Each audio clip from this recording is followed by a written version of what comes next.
This country, the great promise of America was the notion that you could be like the Kennedy family, you could be an immigrant family to the United States and rise from rags to riches once you arrived.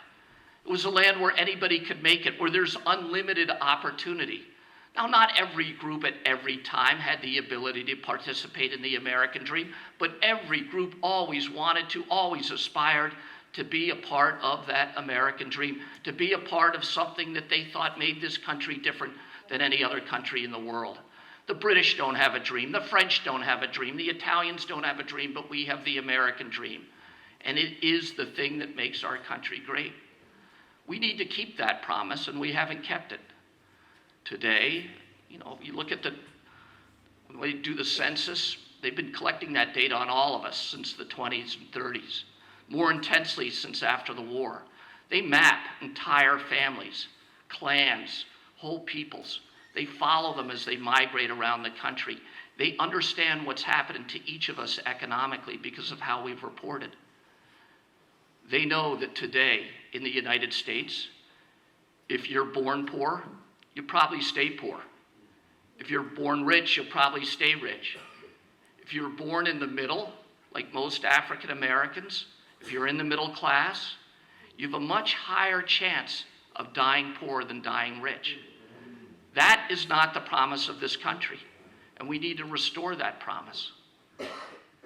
Everybody participates. No one's isolated.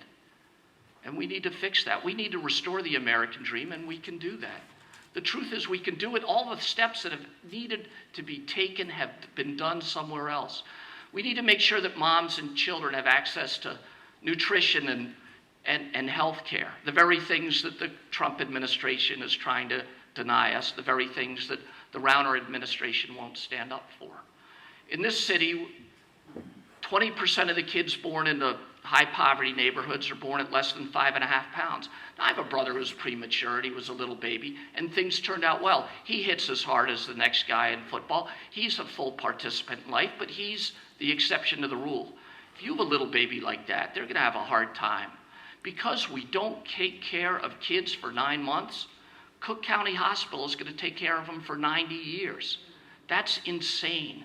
We shouldn't do that. We need to make sure that all the kids have access to early childhood education so that when they're in first and second grade, they're not 3 months behind. By the time they're in junior high, they're not a year behind. By the time they're in high school, they don't drop out because they know there's no way to catch up. And we need to pay for our grade schools and our high schools at the state level and not through local property taxes. If we do all of those things, we can restore the American dream. We can restore upward economic mobility. We can make it so that the little kids who are toddlers today, by the time they're in high school, have a full and equal chance with kids born anywhere in the state, and more importantly, anywhere in the world.